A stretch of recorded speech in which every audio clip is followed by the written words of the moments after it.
আচ্ছা, কোরআন তোমাকে দিয়ে যদি আমি বিয়ের কোনো আইন বাস্তবায়ন করতে চাই, তাহলে তুমি আমাকে কি সাজেশন দিবা? তুমি আমাদের জন্য বিয়েকে কেমন করে সহজ করবা?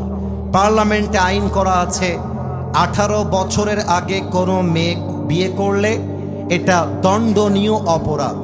আমি রংপুরের বদরগঞ্জের যুবকদের কাছে, মুরব্বীদের কাছে প্রশ্ন রাখতে চাই, যদি 18 বছর আগে কোনো মেয়ে বিয়ে করতে না পারে, তাহলে 17 বছরের মেয়ে রংপুরের পার্কে গিয়ে বয়ফ্রেন্ডের সঙ্গে প্রেম করে বেড়ায় কেমন করে? That is my question.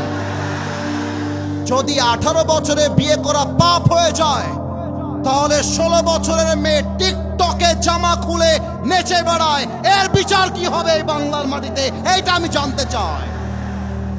এর মানে বোঝা যায় বাংলাদেশ আমরা নামে মুসলমান, কিন্তু আমরা মানছি পশ্চিমা সংস্কৃতি। আমি আব্বা জানদের পায়ে হাত রেখে বলবো, আব্বা জান, খালি দাড়ি রাখলেই জান্নাতি হওয়া যাবে না, টুপি পড়লেই জান্নাতি হওয়া যাবে না, 5 ওয়াক্ত নামাজ আর তাহাজ্জুদ পড়লেই জান্নাতি হওয়া যাবে না। আপনার ছেলের বিয়ের বয়স পার হয়ে গেল, আপনি বিয়ে দেন না, এটার জন্য আপনাকে জাহান্নামের আগুনে পড়তে হবে। যুবক ভাইরা আমার, অনেক বাবা বলে তুই নিজের পায়ে দাঁড়িয়ে বিয়ে কর, তার আগে তোর আমি বিয়ে দিব না। আর অনেক মেয়ে এখানে দাঁড়িয়ে ছিল, অনেক মেয়ে। প্রত্যেকটা মেয়েকে বলবো, শোনো আমার প্রিয় বোন, তুমি আমার বয়সে ছোট হবা, উইথ ডিউ রেসপেক্ট, স্নেহের সাথে তোমাকে বুঝায় বলে দিয়ে যাই, বড় ভাইয়ের কথা আঘাত হিসেবে নয়, বড় ভাইয়ের কথা নসিহত হিসেবে নিতে হয়। তোমাদের যখন বিয়ের বয়স আসবে প্রিয় বোন, টাকাওয়ালা যুবকের পেছনে নয়, চরিত্রবান যুবকের পেছনে তোমাকে ছুটতে হবে। এই ইয়াকুনু ফুকারা আয়ুগনিহিমুল্লাহু মিন ফাদলি।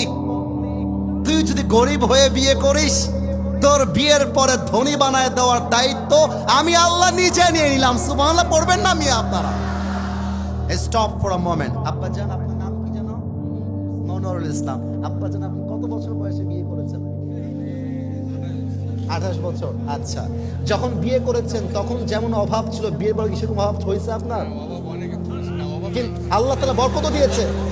না, আপনারা হাসবেন না, কথা কিন্তু ঠিক বলছে, আপনার কথা বুঝবেন, উনি কিন্তু ভুল বলেন নাই। উনি বলেছেন অভাব আল্লাহ দিয়েছেন, কিন্তু তার চাইতে বেশি আল্লাহ বরকত দিয়েছে। সুবহানাল্লাহ পড়বেন না আপনারা মিয়া? অতএব মাথায় রাখতে হবে।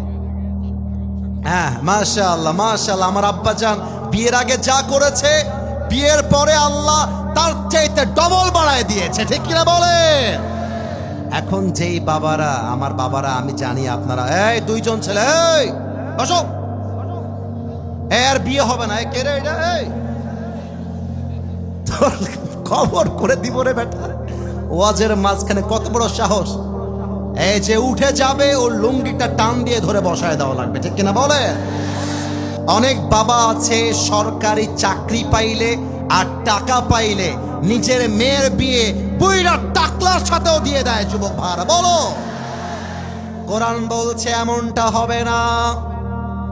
কোরআন বলছে আল খাবিসাতু লিল খাবিসিনা ওয়াল খাবিসুনা লিল খাবিসাত ওয়াত তাইয়িবাতু লিত তাইয়িবিনা ওয়াত তাইয়িবুনা লিত তাইয়িবাত। Good character people, they will have good character people. Bad character people, they will have bad character people. তুমি গাঞ্জাখোর হবা, তোমার বউ 10 জায়গায় 10 ঘাটে পানি খেয়ে তোমার বাড়িতে আসবে। তুমি রংপুরে গিয়ে 4টা মেয়ের সঙ্গে প্রেম করে আসবা, তোমার বউ 8 জায়গায় 8 ঘাটে পানি খেয়ে আসবে। ঠিক কিনা বলো? তুমি যেমন হবা তোমার বউ তেমন হবে, তুমি যেমন হবা তোমার স্বামী তেমন হবে। অতএব আমাদের স্লোগান একটা, টাইম ইজ টু শর্ট। আমার কথায় স্পষ্ট ভাষায় বলছি, কোরআন বিয়েকে কঠিন করে নাই, কোরআন বিয়েকে সহজ করেছে। আমরা বিয়েকে কঠিন করেছি। বিয়ের সময় আসলে মেয়ের বাপ বলছে, আমার মেয়েকে বিয়ে করতে চাইলে 10 লাখ টাকা দেনমোহর ছাড়া আমি মেয়েকে বিয়ে দিতে পারবো না। যেই মেয়ের বাবারা টাকা ছাড়া বিয়ে দিতে চায় না, দিন শেষে এদের কপালে বুইড়া টাকলা জামাই ছাড়া ভালো কোনো জামাই জোটে না। যুবক ভাইরা বলো, অতএব বিয়ের সময় আসলে বিয়ে দেওয়ার দরকার আছে না নাই বলেন?